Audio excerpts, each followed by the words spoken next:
But let's talk about you and then more about us. Okay. And then mostly about me. You, of course, have had so much success in the last couple of years, and you're becoming such a big celebrity, and I see all these pictures of you everywhere, and I have to say, I have noticed, I've seen many photographs of you at Disneyland, and it occurred to me the other day, you don't have kids, you just seem to go, and a lot of the photos, you seem to be by yourself going to Disneyland. And I think that's fine, but are you a freak for Disneyland? You love that place? I have a real love-hate thing going on with Disney. Okay. All right, let's talk about it. I'm here to help you. Well, it's a slippery conversational slope, so I don't know if you want to go down there. I do. They're dangerous people. Well, they're just... Okay, I'll give you an example of why I love and hate them. Okay. This, I don't know if this is true or not, so I do not want to get sued by Disney.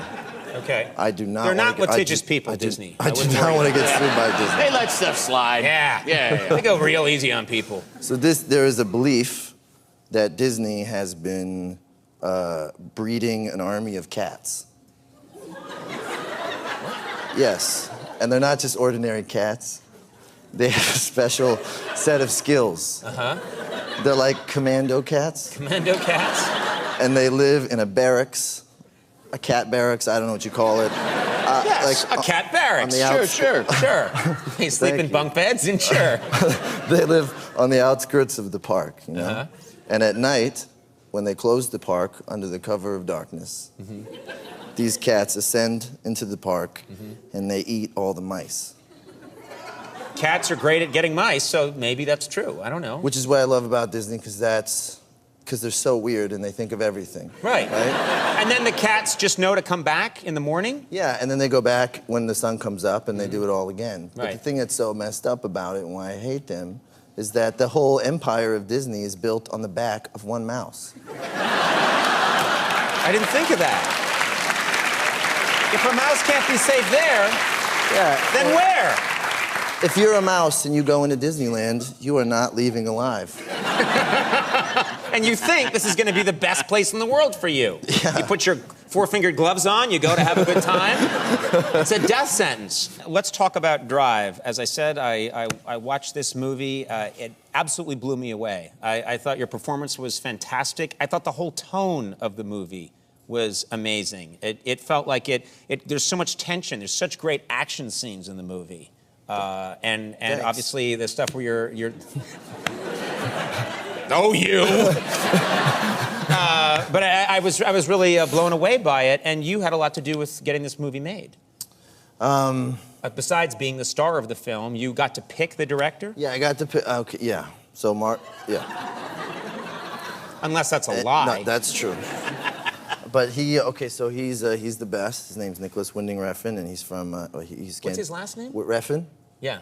He's Scandinavian, so you should know that, first of all, before going into the film.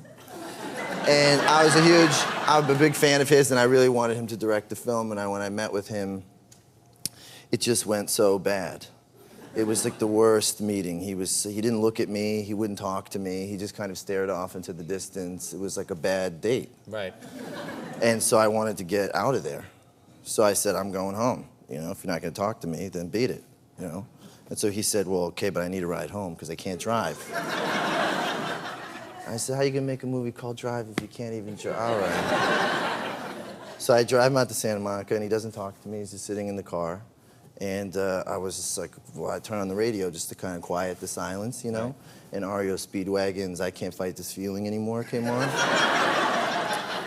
Sure. And I'm driving, and I hear him crying.